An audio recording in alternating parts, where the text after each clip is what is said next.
I'd like to introduce Mark McDonald, who is the Triangle East Chamber Board Chair, to welcome us, and turn it over to you, Mark. Okay. Thank you, Kelly. On behalf of the Triangle East Chamber of Commerce, welcome to the 2021 Triangle East State of the Region Growing Together Tour. This is the second year we've had to do this event virtually, and we appreciate everybody's support of this virtual model. Hopefully we'll all be meeting in person next year back at Cisco and kind of resuming the way it used to be. But today, I'm pretty excited about the group of speakers we have and the program we have to offer. I'd like to begin by thanking our sponsors. Our tour sponsor is Deacon Jones, town sponsor, Phoenix Commercial Properties, our landmark sponsors of Mary Kay Cosmetics of Marvell Dixon, Jennifer Franklin Rowe from Caldwell Banker, HPW, and Adventure Development.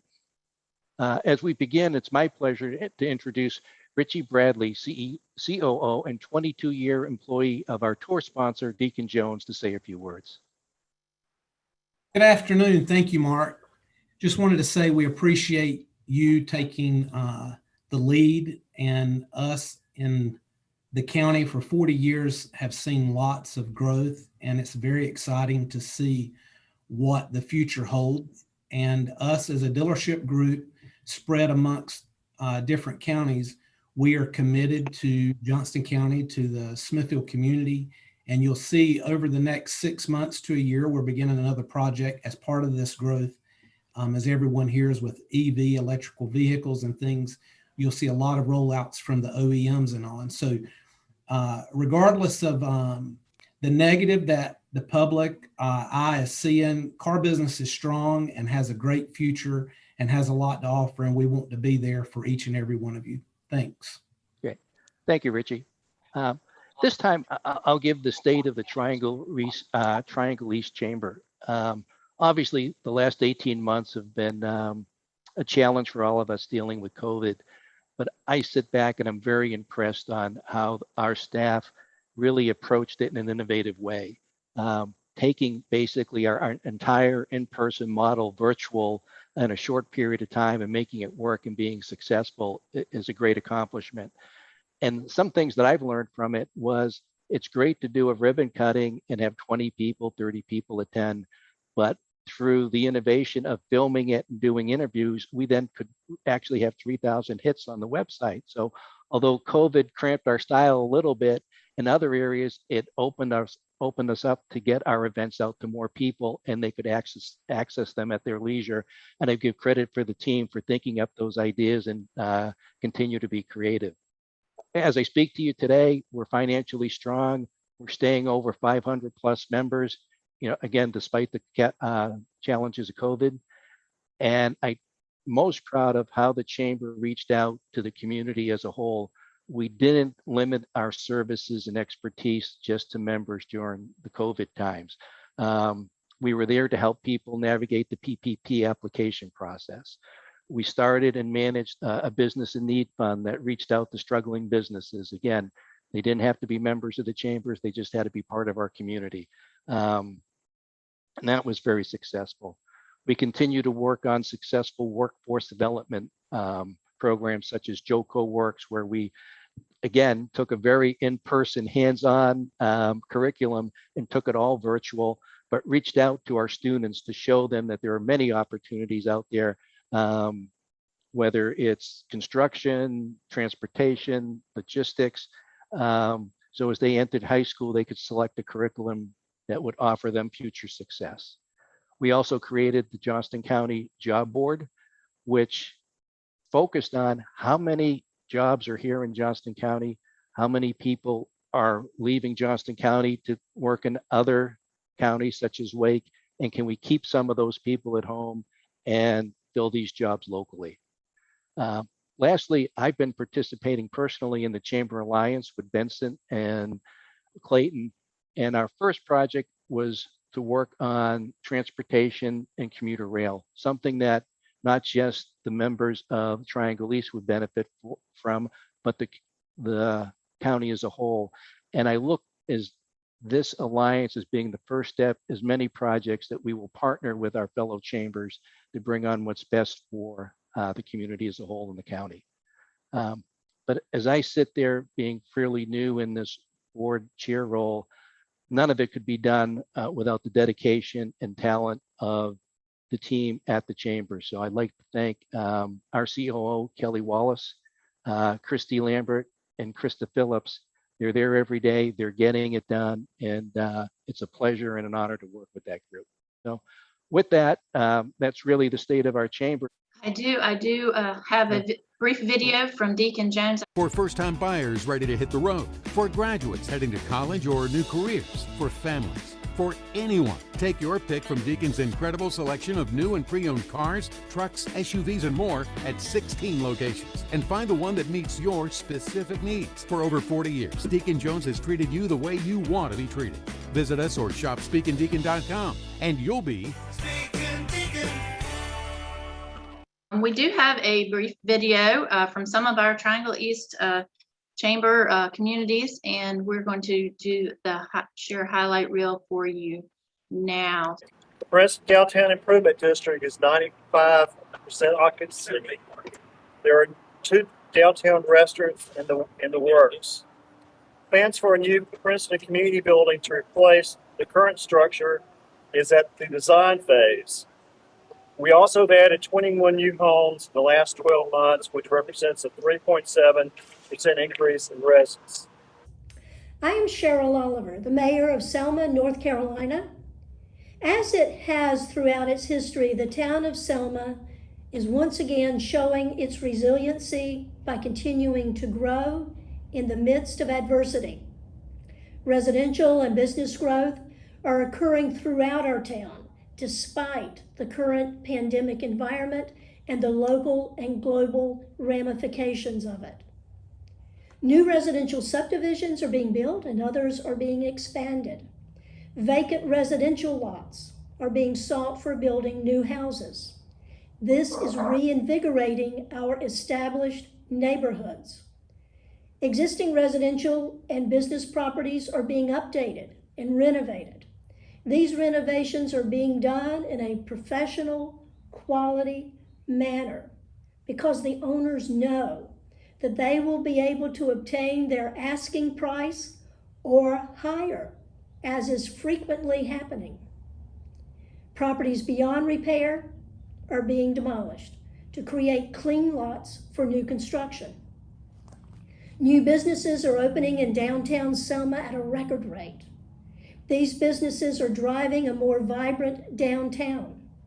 Many of them are now home to quite attractive second-story apartments. They are also providing our citizens and visitors with a broader array of shopping opportunities, such as a coffee shop, ice cream shop, realty company, farm and soap store, florist, art gallery, seafood market, chiropractic services, day spa, and more. New restaurants are expected in the near future.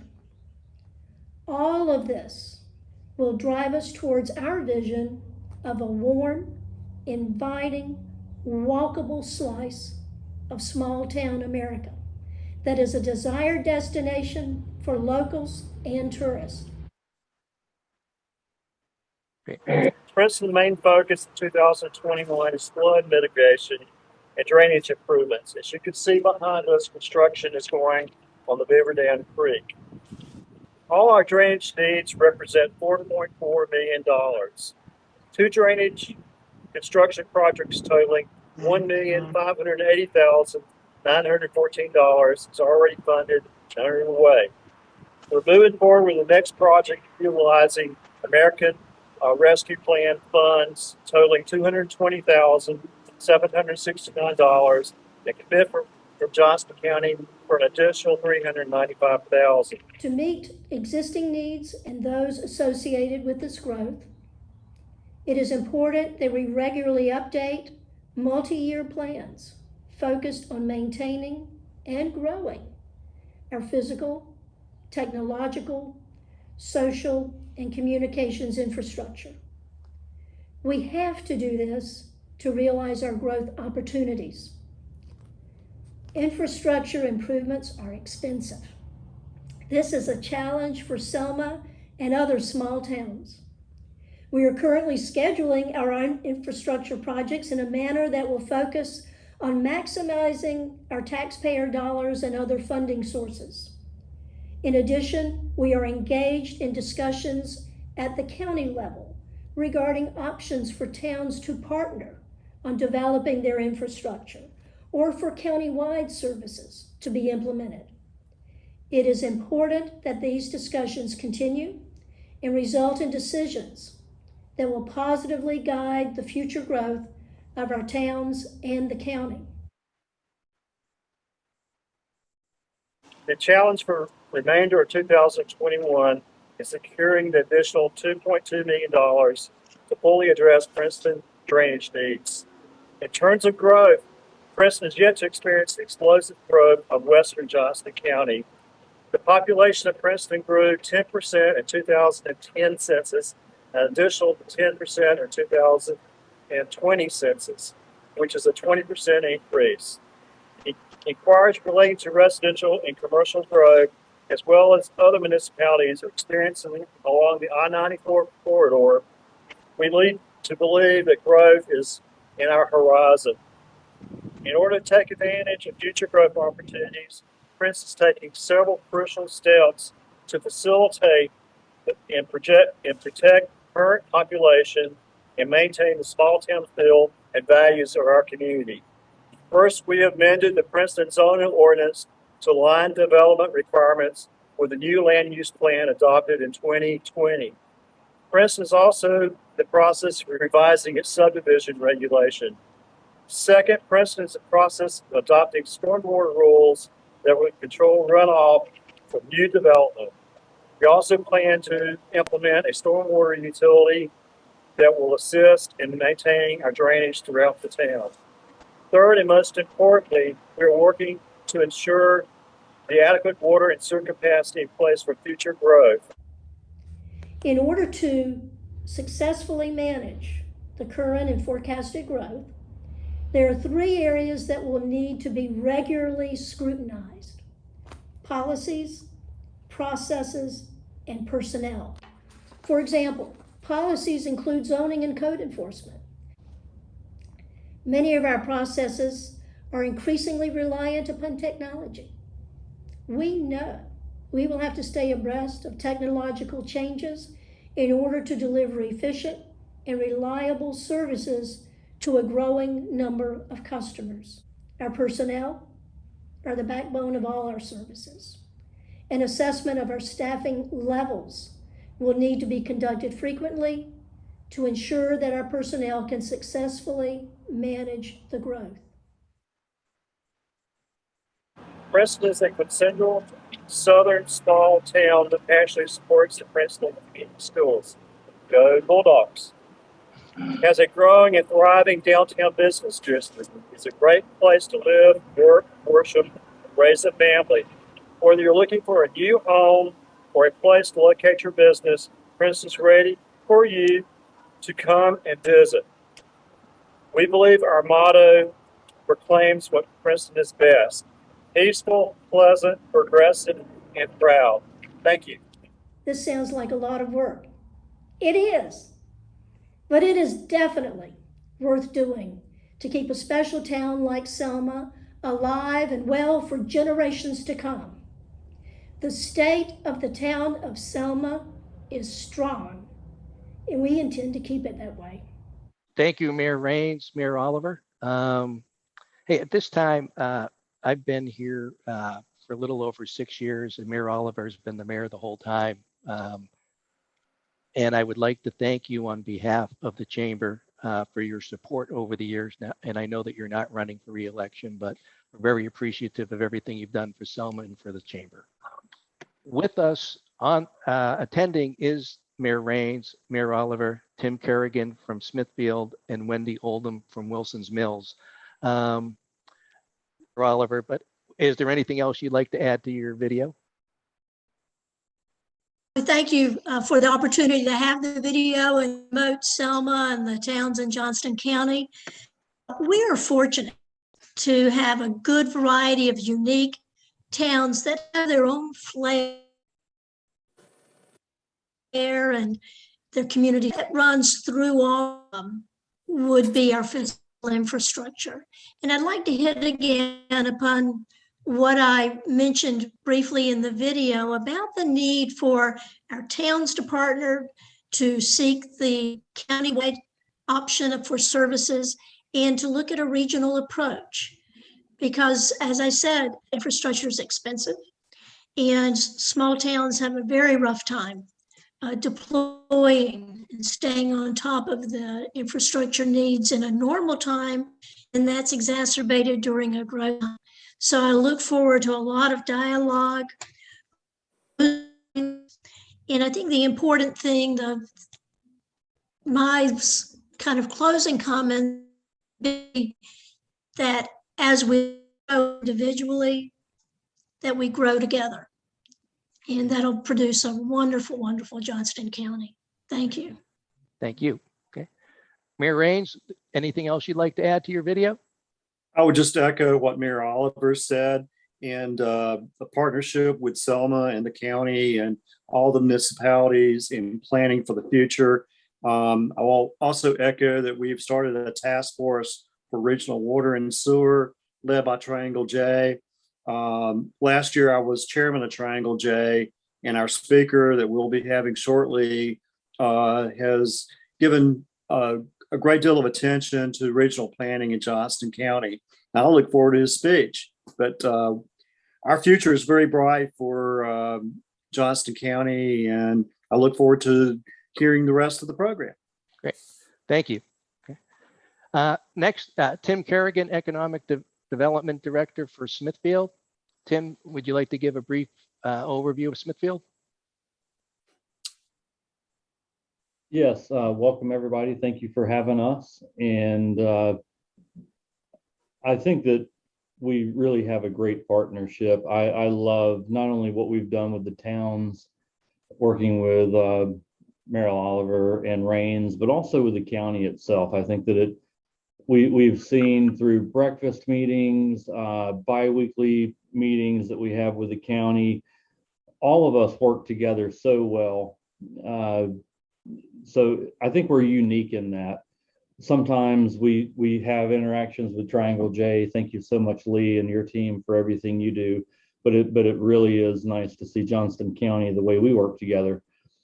I'd like to thank Speaking Deacon, Richie, for your investment in Smithfield and all of Johnston County. And we are extremely proud, as Mayor Oliver mentioned, of the resiliency of all of our citizens, our businesses. I think the chamber did a phenomenal job this year throughout COVID of keeping everybody together, holding us together. So thank you, especially Kelly. I mean, just so much for all of the time and effort you put in. It's been tremendous. And I also have to mention a little plug for Leadership Johnston while we're at it, you keeping that together. And if you're unaware, anyone on the call, please look into Leadership Johnston. It's a wonderful program where people can learn, and we need more people invested in that. So please look to that opportunity. Representing the mayor, of course, Mayor Moore has been an elected official for over 20 years. One of the things I have here, I keep it, he has a board, and I'm sure some of you maybe have seen it, but in his office, his sweet daughter has drawn on it over the years and given us give us different renderings, but the things are think residential growth and think sound positive growth. And we are experiencing that. And now we're beginning to think of industrial growth and jobs. So we need to all be looking to that together. Add venture development, the things that you are doing in Smithfield and certainly Selma, but for all of us throughout Johnston County, we all lift one another up. I see that we have Mr. Harris on the line here representing the county. But again, we all carry one another. As we bring transportation growth to our area, we need to be thinking beyond Clayton. We need to be thinking to Smithfield, Selma, Princeton, Wilson's Mills, all the way through, and that takes partnership. So thank you all for having us included here, and we look forward to working with everybody going forward. Thank Great. you. Thanks, Tim. I took more than 2 minutes. Sorry, Mark. That's all right. I'll follow up with you later on that. And then representing Wilson's Mills, Wendy Oldham. I appreciate you guys letting me be involved in this today. Being fairly new to the planning world in Johnston County, I've learned a lot. And like Tim said, the way we're growing and the way things are going in our county, it's going to take each community working together, because we are all growing. We're growing big time, and building those partnerships with our local towns and with the county is what's going to keep us growing in the right direction, both residential and industrial. And Wilson Mills does have a lot going on right now. The rooftops that are coming in are over 3,300. Wow. It's crazy. I may be reaching out to some of my neighbors for some help and some questions. I really appreciate this opportunity, and I think it's going to give us a chance to learn from each other and hopefully move forward in a positive manner for our towns. Thank you all for our community updates. We appreciate it. We are all experiencing a lot of growth, so we want to manage it properly. Next up, we have Commissioner Patrick Harris. He is going to be providing our update for the county. Patrick was elected to was sworn into the Board of Commissioners in December of 2018. He is currently the owner of Barbecue Provision Company and is retired chief executive, retired director of emergency services, and a variety of other entrepreneurial entities in the healthcare realm. Some of the interesting things about him is he is the 2015 North Carolina Order of Longleaf Pine recipient, which is a huge honor awarded by the governor. It's the highest, I believe, civilian honor. So congratulations on that. He is the recipient of the North Carolina Governor's Award for Bravery and Heroism. He was named the Firefighter of the Year by the North Carolina JCs. He's also received the Luby Hocutt Dedicated Service Award and is one of the 5 outstanding public servants in North Carolina awarded by the North Carolina JCs in 2002. Excuse me. He's currently serving on the Johnston County Board of Health, Social Services Board, EMS Advisory Committee, and Local Emergency Planning Committee. He's also on the Downtown Smithfield Development Corporation Board. So that's a lot. He is a very busy man. Patrick, we certainly welcome you to our event today. And if you want to unmute yourself and give us an update from the county. There we go. Technology is not my friend. Yeah. So thank you for the opportunity to spend some time with you. And Kelly, thank you for the wonderful introduction. I really appreciate it. Anytime I get an opportunity to talk about the great things happening in Johnston County, I'm always ready, willing, and interested in doing that. This first thing I'd like to say is that Dr. Pearson and our health department team have done a phenomenal job in a very difficult situation during the COVID-19. And I'm happy to report that our numbers are finally trending in the right direction. So we're thankful that that's hopefully going to be winding down and we can put this behind us at some point, although I don't know when that'll be. But anyway, that's some more good news here in the county for our citizens. A lot happening in the county. This Board of Commissioners has been extraordinarily active in moving infrastructural projects forward. They've also put a lot of emphasis on focusing growth efforts toward our existing municipalities along the I-95 corridor. Over the last 18 to 24 months, the county has announced nearly $1 billion in new investments It includes Eastfield Development, Grifols Therapeutics, Ashley Home Store, Berry Global, Bartlett Milling, and most recently the Amazon facility in Smithfield. And so we're excited about that, and we anticipate this trend is going to continue, and we expect some more announcements in the coming months, and I'll just leave those at that. But one of the things that we really focused on with, and I've heard a lot of different numbers of 49,000 people a day leave the county to go work somewhere else. And so this board really went to work on trying to create opportunities and bring growth that our citizens can live, work, shop, and enjoy their lives here in Johnston County without having to leave unless they just choose to do so. So one of the things that we've done is to move our infrastructure forward is the detention center. I know that doesn't sound like an important thing, but we've been talking about a new detention center for the past 19 years. And so if you drive out 70 across 95, 70 near the John Deere tractor place, you look to the left, there's a brand new detention center that's coming out of the ground. We expect that to be completed in 2022. Right in front of that, there will be a new public safety building, which will house the law enforcement, our sheriff's department, 911 communications, emergency services, and those folks will be hopefully moving into their facility in early 2023. So infrastructure is key to planning. I know Mayor Oliver made comment of that. And one of the things that we're participating in right now, our county manager and our county finance director, along with the commissioners and the other staff, are working on a 7-year CIP planning process for county office space, planning for judicial related needs, schools, community colleges, et cetera. We've got to stay on top of that.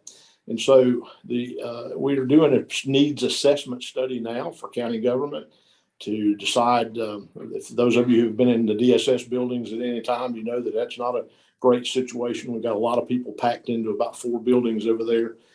And so we're committed to make these things better and to move the infrastructure needs forward with the county.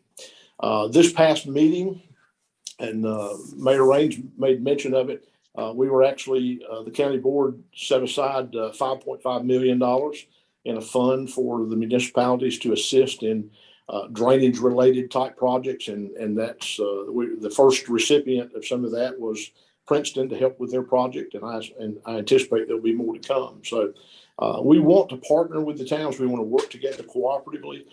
We are in process of updating our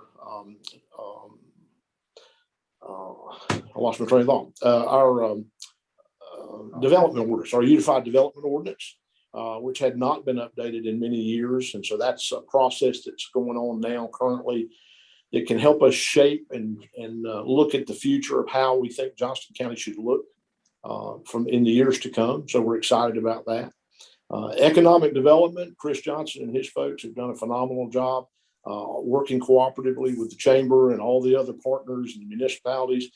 It's exciting to see the great things coming to the county, and the sheer numbers of jobs being created in Johnston County is fantastic. And we're very excited to be able to sit here today and report that. And there's more great news to come along that as well.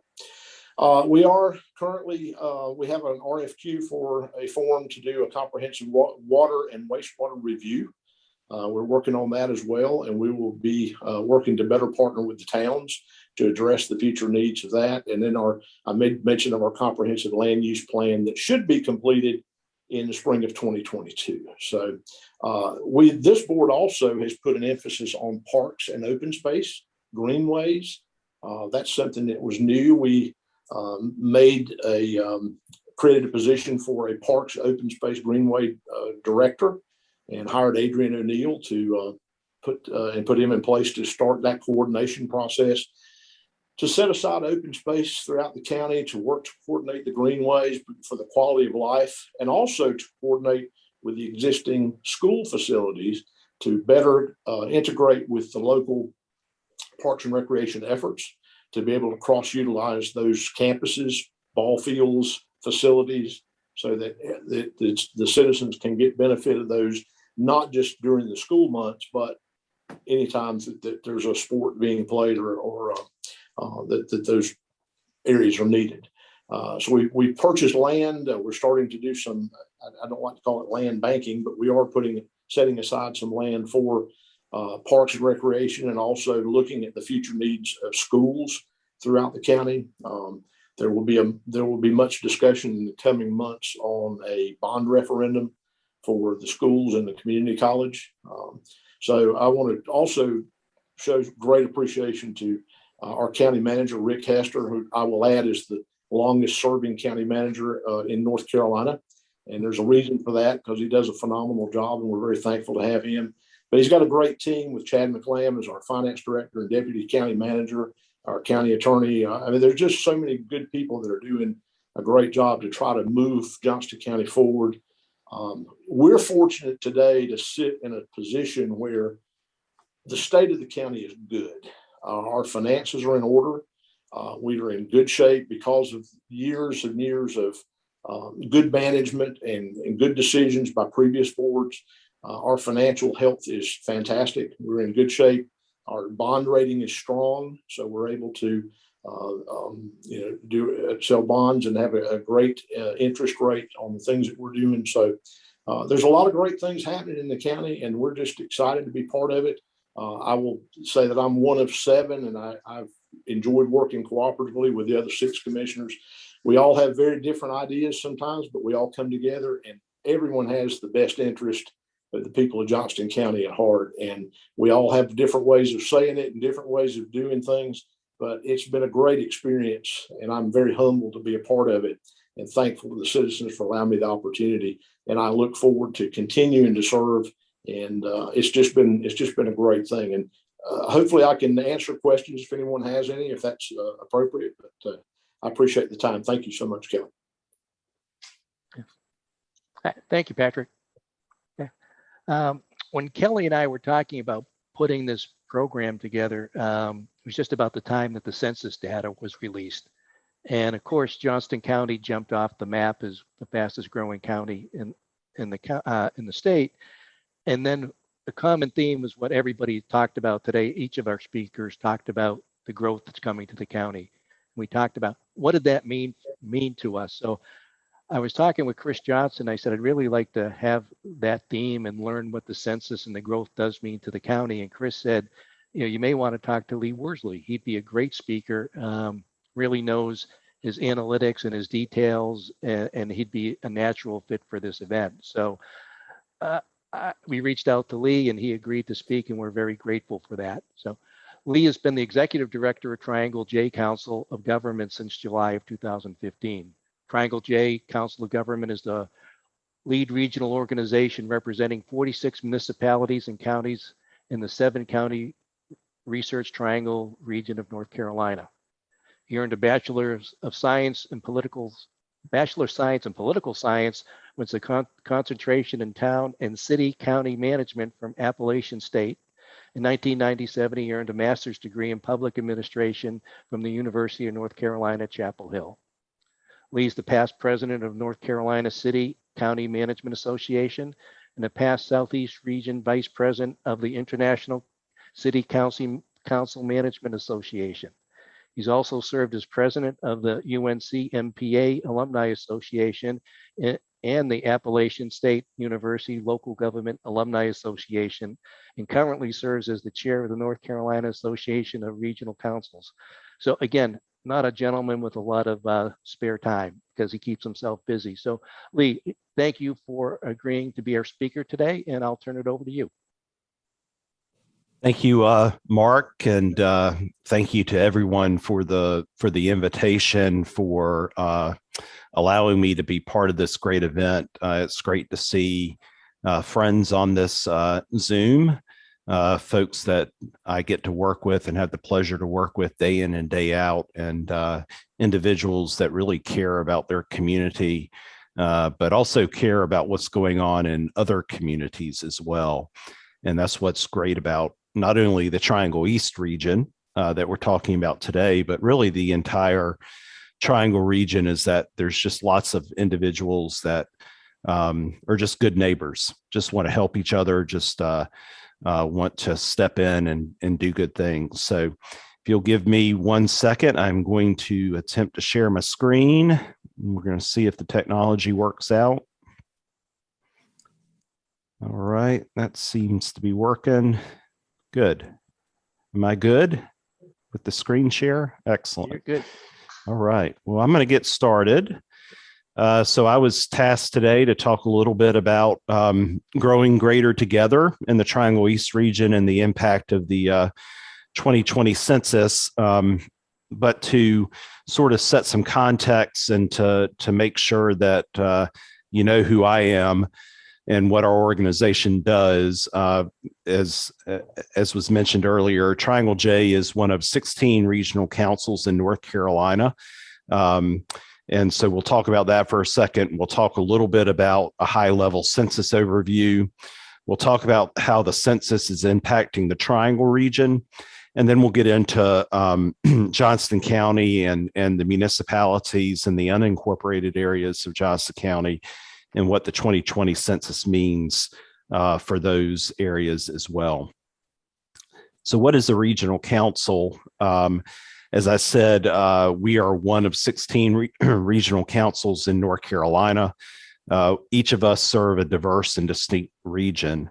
And we were created back in the late 1960s, although Triangle J was actually created before then. We were originally the Research Triangle Park Planning Commission and were first tasked to help with the coordinate the local governments around the planning for Research Triangle Park. But we work with our local governments and work as sort of a single entity for state and federal agencies to coordinate services and funding across the region. And as I said, we're distinct in each of the regions based on the individual local government and regional needs. This is a quick map of how the regional councils are distributed across the state. Quick funny story, we're the only council that still has the letter as part of our title, and we keep trying to figure out a really jazzy, notice I used the J, jazzy way of trying to connect our letter, but it's just a bureaucratic state designation. They started in the West with A and we just ended up with the J. That's the only reason, but we're the only ones that still has the letter because we've never really been able to agree on what the title of the organization should be other than Triangle J. So we could talk about that another day. We're here to serve our local government members. That's our mission. And we have 46 local government members, counties and municipalities. Proud to serve many of those in Johnston County. Those are highlighted in bold, the municipalities and the county that we serve in Johnston County. Just a couple of quick facts about what we do. We represent over 2 million residents in a 7-county area. We have a very diverse local government base, as large as Wake County government with 1.1 million residents, but as small as the town of Goldston with 234 residents. We are committed to serving both of those types of local governments equally. We're structured, our local governments are structured in a variety of different ways, from the council manager form where there's a CEO, city or county manager, to a strong mayor form where the mayor is the chief executive of the local government. And we even have a local government or two that still governs in the commission style, where each local official is in charge of a service. So you have a commissioner that's in charge of the police, and you have a commissioner that's in charge of planning.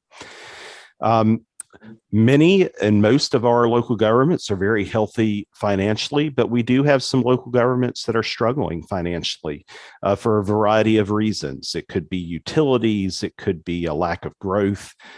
So it's not all positives when we talk about our local governments and their needs. And I'll talk about this in a minute, but most of our local governments are growing, just like in Johnston County, but not all are. 4 of our local governments actually saw a decline in population with the 2020 census. So we are a local government under state statute, but we're also a member organization.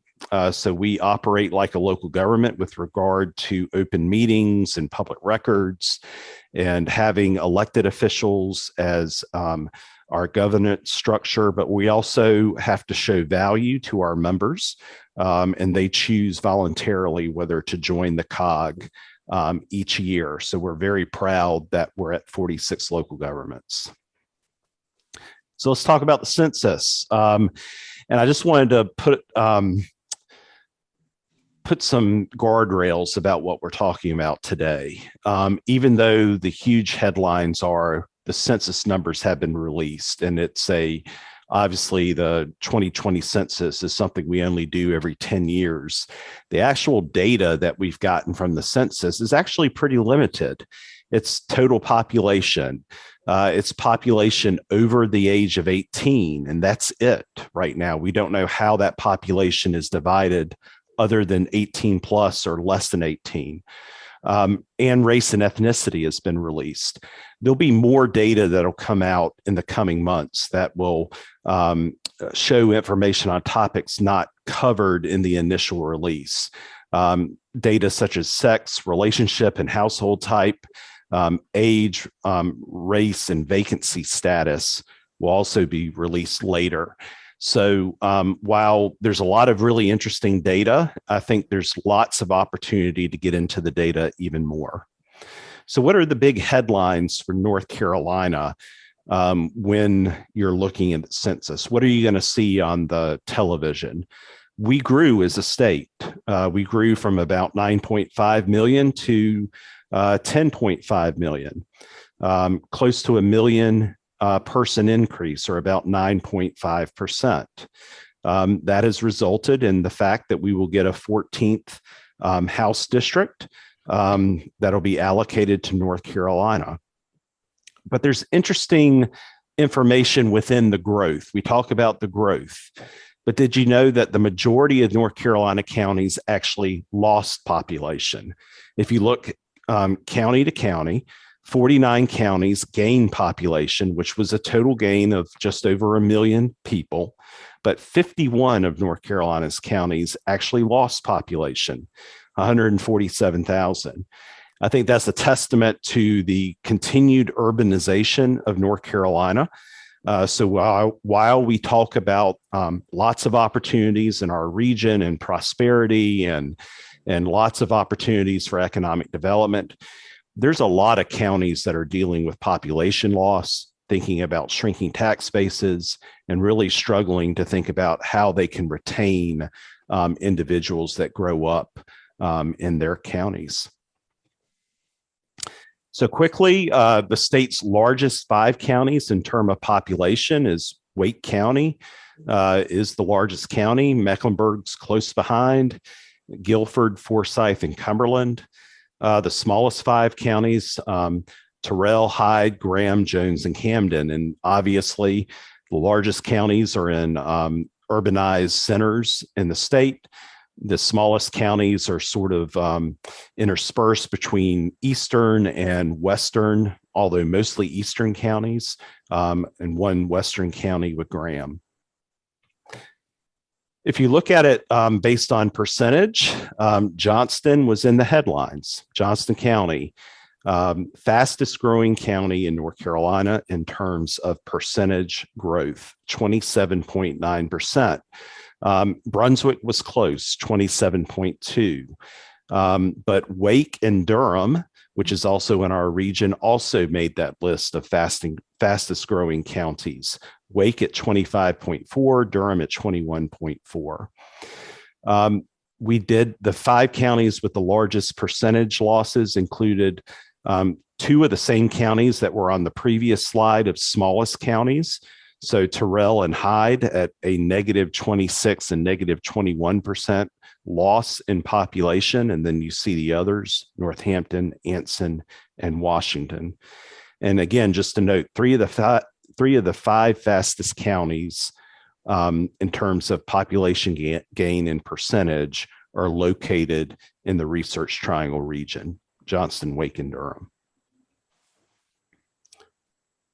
So while the state population grew significantly, the majority of the growth was in the population older than 18. And this will be a headline that you'll probably see. The population under the age of 18 only grew statewide by about 0.12%.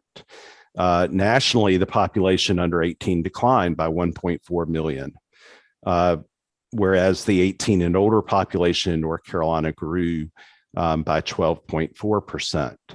Take a mental picture of this slide because we're going to come back to it, because some of the things you see statewide may or may not be true when we talk about Johnston County.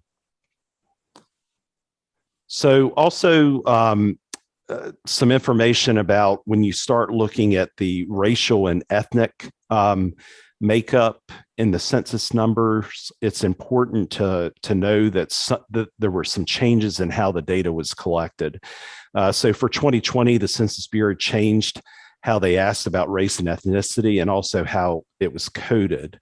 So when you first look at the census data, you may say, whoa, there's a huge increase in like multiracial individuals. Well, we are diversifying as a state, but some of that is because individuals could now identify as multiracial, and thus you saw a significant increase in North Carolina in the number of people identifying as multiracial, going up by 161%. This is a breakdown of the race and ethnicity increases in terms of raw numbers for the state. The largest increase in terms of numbers was Hispanic or Latinx at 318,000. And actually American Indian population decreased by 8,000. I would imagine part of that is because of individuals being able to identify as multiracial. This is just restating it in a different way with percentage increase or decrease. Again, you see large increases in some other race and multicultural, and you see a reduction in American Indian.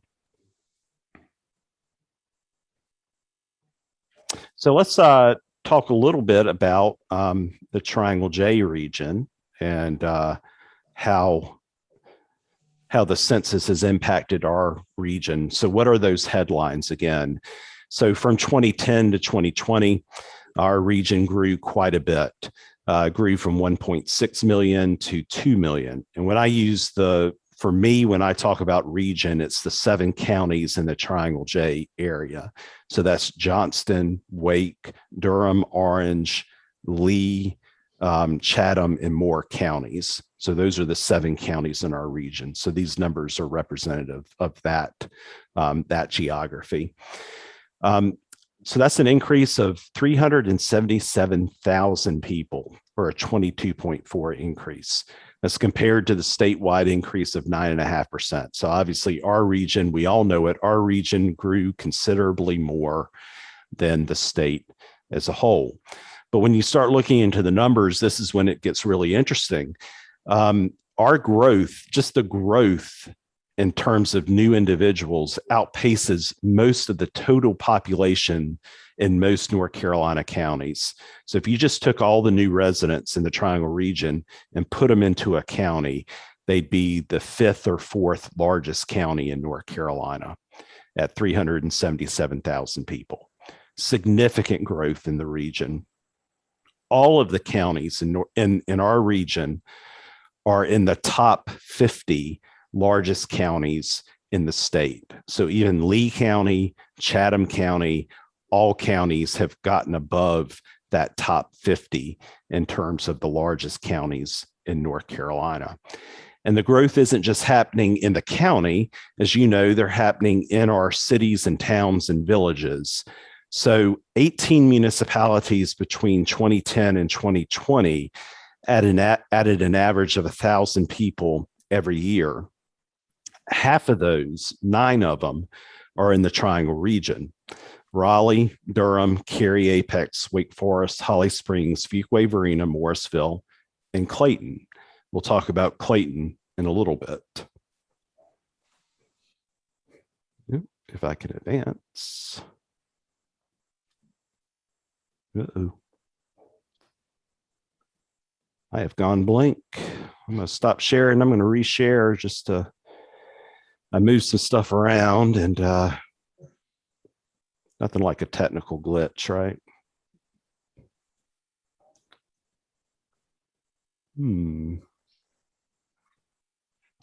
Hold on a minute. I'm going to restart it. This is the part of the program where you play the Jeopardy music and you see if the presenter can think on his or her feet. So we're going to try it again. We got it going. Let me get down to the slide. Thanks for bearing with me here.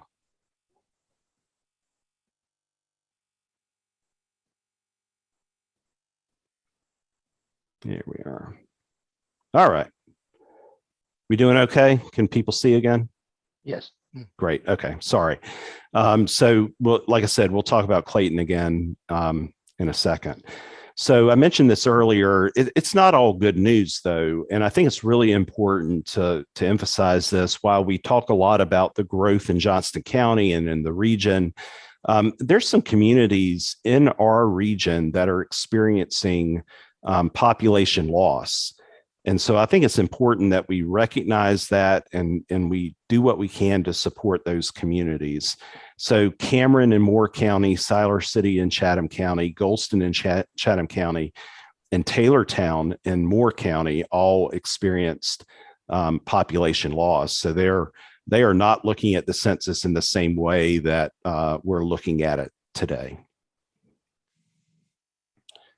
So this is just a comparison of all the counties in the region and their change in terms of raw numbers, percentage change, and I also added in housing unit change just to sort of see how those have changed. Obviously, you see Johnston County leading the way in terms of percentage, but all the counties, 20% growth or more in Wake, Durham, Chatham, and even 11% for Moore in Orange, and then 9.4 for Lee. So even Lee County, the slowest growing county in our region, paced about the same as statewide growth. So nowhere did we have growth that was less. And this just is a map visualization of the data. And you can see our region right there in the middle. The darker shades of green to show that growth is really occurring quite rapidly in our region. So let's talk a little bit about JOCO, about Johnston County.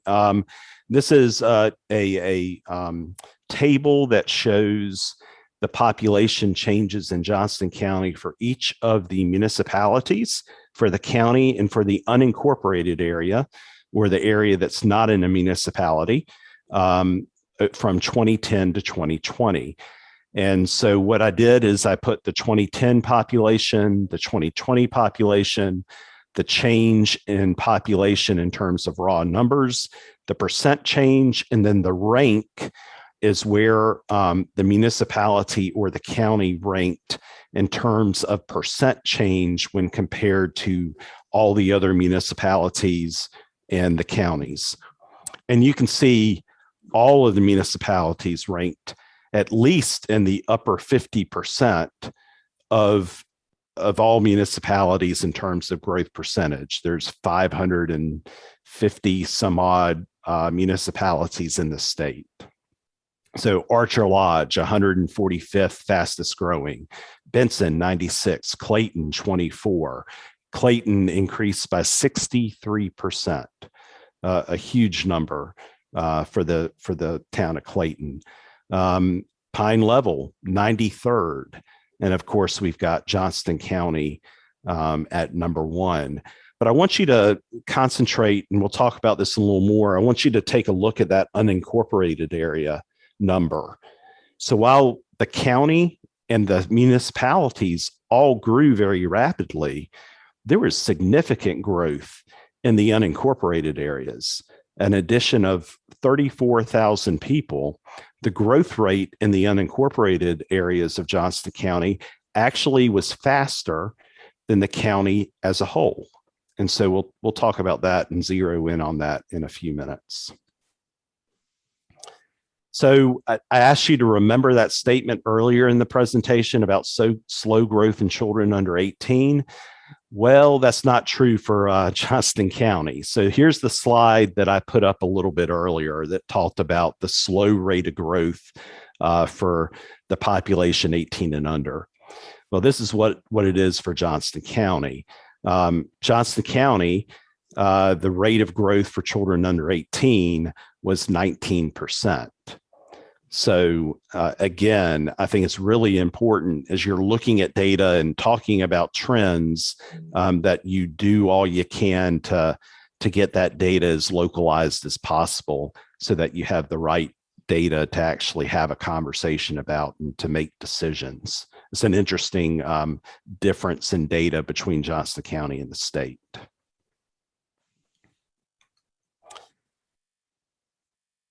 So I mentioned this a couple slides earlier, while there was lots of growth in the municipalities, a huge part of the story, I think, when you look at the data is the growth in the unincorporated areas of the county. So again, to reiterate, Johnston County, fastest growing county in the state, 27.9% growth rate. But the unincorporated areas of the county grew by a larger percentage than the county as a whole, a growth rate of 28.6%, or an increase of 34,069. That's a larger amount than the entire population of Clayton. So Clayton's population in 2020, 26,307.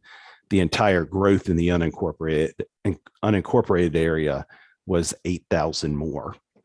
So if you were to put the unincorporated area of Johnston County on that table of fastest growing municipalities, the 500 or more, the unincorporated area of Johnston County would be the 65th fastest growing municipality in the state. So just trying to put that in perspective in terms of how other cities and towns are growing. Your areas outside of your cities and towns are growing faster than many cities and towns across North Carolina. So this is just a sort of a representation of that. The slide's not edible. We're getting close to the holidays. I'm thinking about gingerbread cookies. So if we were to look at that growth, for every net new person that called Clayton home between 2010 and 2020, 3.3 net new people called the unincorporated parts of Johnston County home. So each gingerbread cookie is 100 people.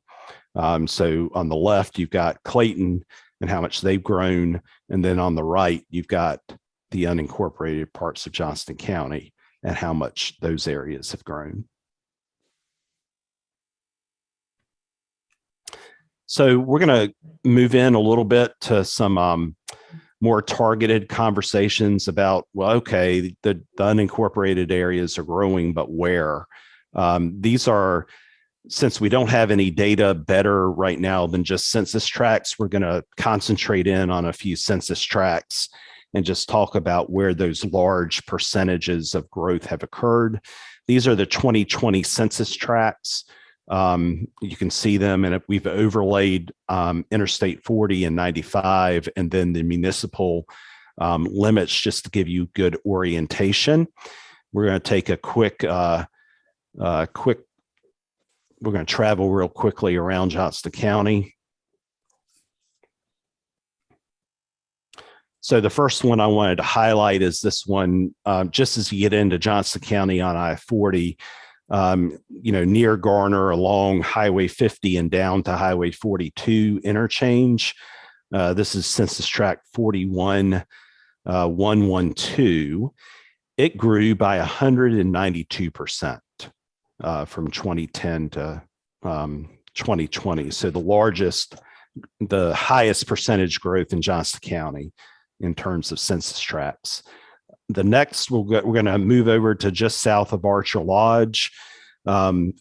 This is the Flowers community, is a large part of this. Again, Highway 42 travels through the census tract, 128% population growth in the last 10 years, and that inside that census tract. We're going to now move on over down towards Cleveland area, census tract 41106. The growth comes down quite a bit, but still very quick, 64% along that area. We're going to go back up above Archer Lodge, just north of Archer Lodge, 74% growth in that census tract. And then the last one we're going to travel to is this larger area. This is actually 2 census tracts, but I just combined them right along I-40, south of the 42 interchange, McGee's Crossroads and all that area. An average of about 38% growth within that census tract. So lots of growth in your municipalities, but also more growth and significant growth in these census tracts along Interstate 40, along 42. And we'll talk about how I think that's predictive for what you're going to be dealing with over the next 10 years in a few seconds. So where is everybody coming from? This is not 2020 census information. This actually comes from 2015 to 2019. But I think it's interesting to take a look at. This is the migration flow data. So these are the movers, who's coming and who's going. So over those 5 years, you had about 4,300 people coming from a different state, 2,600 people leaving, going to a different state. Within the state of North Carolina, that's where you get the majority of your moving, coming from a different county, 7,300, and then going to a different county, 8,400, and then 500 movers from abroad. Add an extra slide in there. These are the breakdowns based on race, and I've created a bar chart here so that you can see how Johnston County sort of stacks up against the other counties in the region. I tried to make it a little more clear by putting these blue arrows down toward the Johnston County data, which is the green bar. But you can see how you're sort of in the middle of the pack with respect to white population, basically middle of the pack on almost everything: Black population, Hispanic, Latinx, multiracial, lower than most counties with respect to Asian population. So you can sort of see the region and how Johnston County compares. Oops. So I want to talk a little bit now about what to expect. And this map doesn't include all of Johnston County because it's the Metropolitan Transportation Planning map, but I think it's important to take a look at. If you can see Pine Level just outside the map. You see Princeton coming down US 70. All of this dark blue, Wilson's Mills is right in the middle of it. You can go up to Archer Lodge and Flowers and see how that's impacted. Smithfield and Selma, even up to Kenly. These are the projections of where the population is going. And all that dark blue is trending toward Johnston County, trending toward the communities that are on the call today. And so I think this is informative that the population growth that you're seeing is not stopping. And in fact, I think the numbers that you're seeing in Western Johnston County, I think if being predictive, I think those higher growth rates are going to begin to trend toward the eastern part of the county. And I think that we heard from Wendy and Wilson's Mills talking about the number of permits that they already have. I think you're already seeing indications of that growth occurring in your part of the county. And I'd just say that, we talk a lot about transportation, and I really appreciate the fact that you all have talked about working together. And I think it's really important that we continue to work together, because when it comes to transportation planning, the maps that DOT has doesn't always align with the natural migration patterns and where people are traveling. This is just a map of NCDOT planning districts and MPO districts and RPO districts. And those are a lot of acronyms for planning for transportation, but none of them align. They all work well together, but they don't align. And Johnston is split right down in the middle between a metropolitan planning district and a rural planning district. So working together around transportation will continue to be very important as you continue to grow. You've got other challenges. We all do, despite growth. I just wanted to mention things like broadband, and we're all challenged with broadband access. And so I think as we continue to grow, thinking about all of these important services like transportation, water, sewer, broadband is extremely important. And it's not only the availability of broadband, but also obviously the affordability of broadband for people to actually sign on once it's available.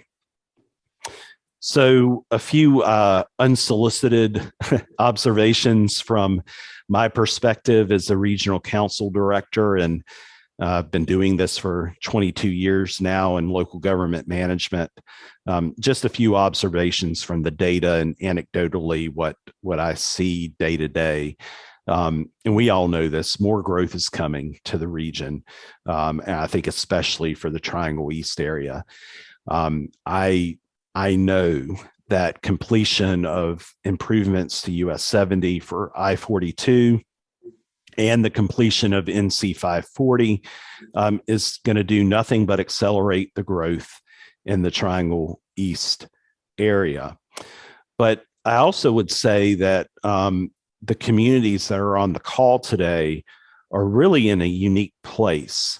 And so I would be careful, again, looking at statewide trends or statewide analysis on making decisions locally, because you have such a different set of circumstances with the large growth, the transportation projects that are imminent, the great economic development opportunities that I know are coming and have been announced. Working together and really focusing in on local data is going to be really important. I also think that you're still early enough in the growth curve that you can really help shape what the Triangle East communities are going to look like. And so your decisions about community character and about how you're going to grow and about how you're going to develop economic development, your infrastructure, you still have time to make those decisions, but I don't think you have a lot of time because, as you know, folks are very eager to investigate and to see what the Triangle East region has to offer for residential, for businesses, and for industry. You heard this from some of the mayors and the commissioner that water and wastewater and other infrastructure is a huge priority for the county and for the municipalities, and they've been doing a lot of work around that. But that work will have to continue. And I know that they'll continue to do that, and Triangle J is here to support them in that work. This growth, you have to try to stay in front of it. If you fall behind the growth with your infrastructure, it is very hard to ever catch up. So continuing to plan and to implement is going to be really important. And I think the conversation, I think it's already occurring in the county, is for these large pockets of places that are unincorporated, what will urban service provision look like for those? Will they be provided by the county, by the municipalities? Will there be new urban service districts formed? to serve urban needs. Those conversations, I believe, will continue to crop up as the growth continues in the region. I would just point to that Interstate 42, that once in a lifetime opportunity, maybe to work together to think about strategy around that corridor for economic development and infrastructure. I think joint planning around I-42 would pay huge dividends in the future. So whatever's being done now, I would double down and do even more, because that's a once in a lifetime opportunity to have a say in how a really significant corridor is going to take shape. And then finally, there's other communities that have experienced similar growth, many very close to you. And how can the Triangle East region reach out to them and learn what went well and maybe what didn't go so well, and take those lessons learned and apply them as you're thinking about your next steps for growth.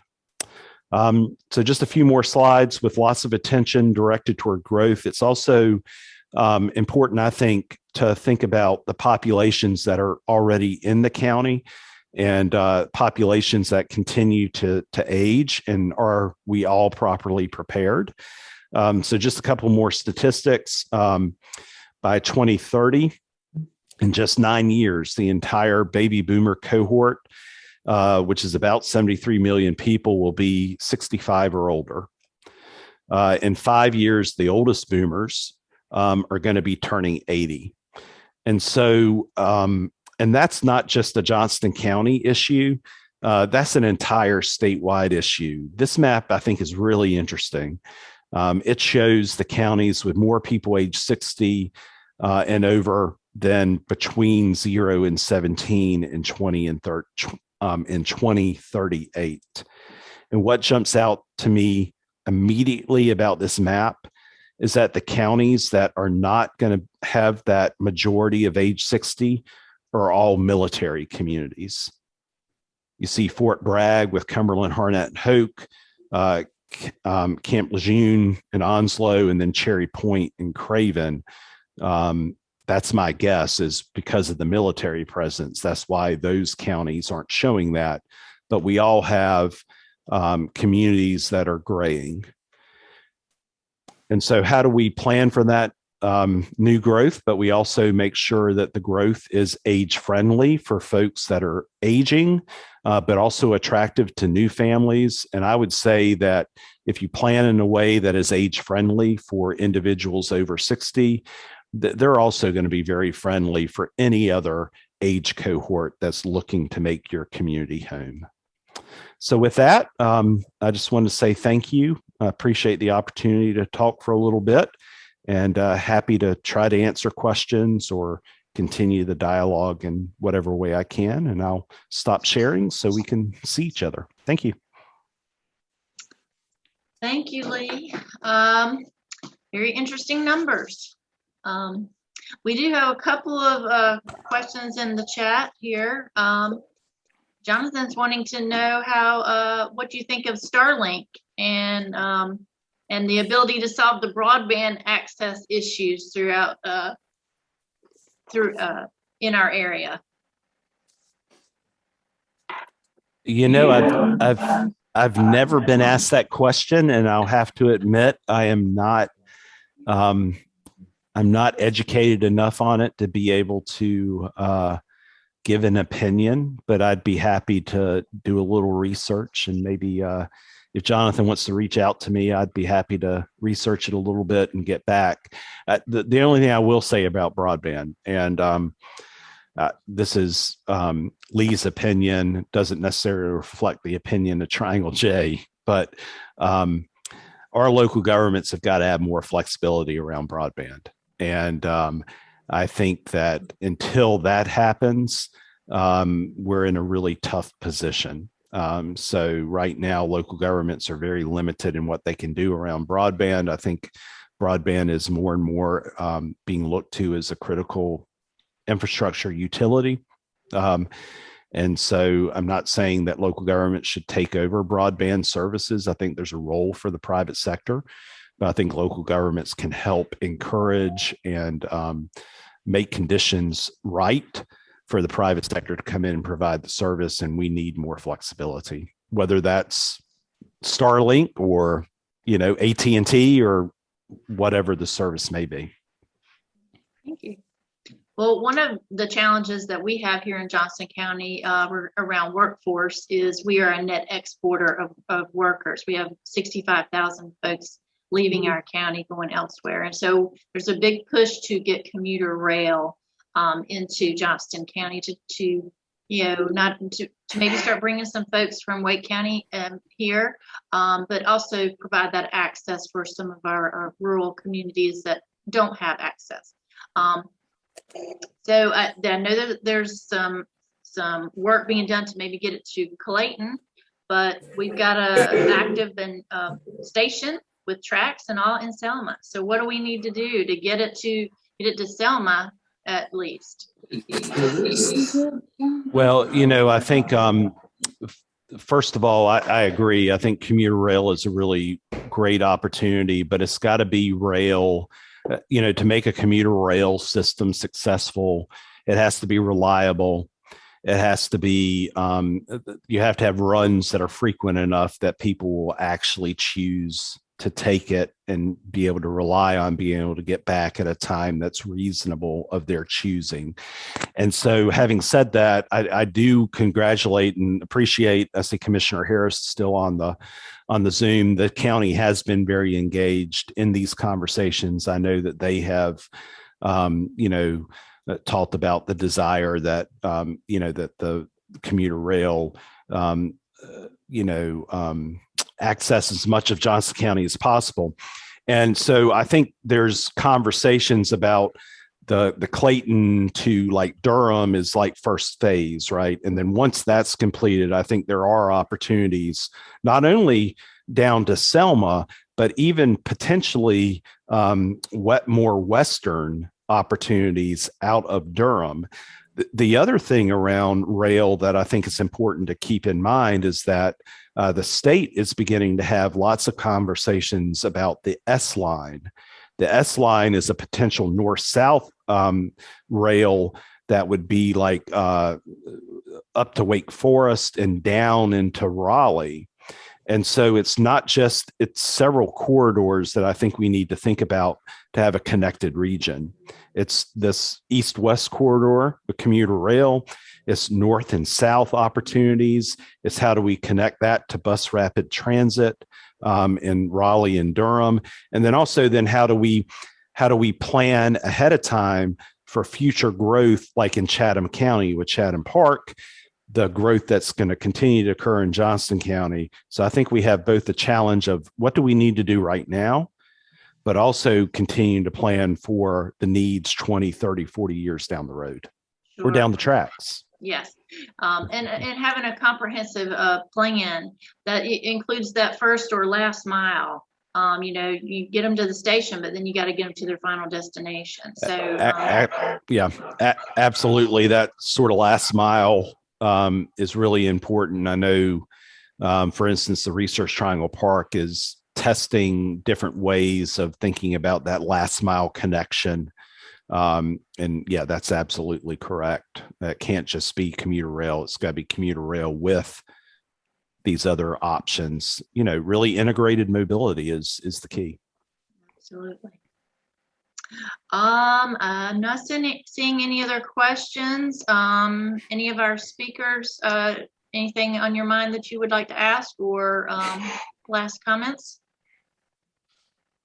Kelly, I will say that I don't know if I'm on or not, but I will say the county has had a lot of discussion about the commuter rail aspect, and there's we've even enlisted the use of a consultant to help us navigate through the rail issues.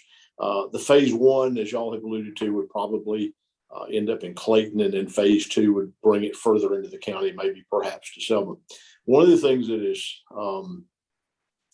it is shockingly expensive of how much it's going to cost to make this happen. So, one of the conversations that has to be part of the overall picture is how are we going to pay for this? Because it is I mean, amazingly expensive. So with that being said, I'm excited about having the conversation, and I think it's certainly something we need to be planning for.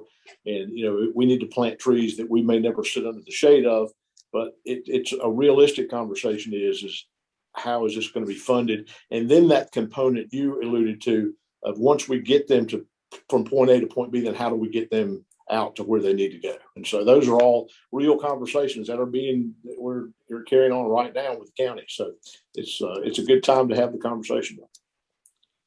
Good. Well, I would just like to thank everyone who's joined us today. Lee, thank you very much for sharing the data, and to all of our speakers, Commissioner Harris, and all of our towns. We appreciate the updates, and we look forward to growing greater together.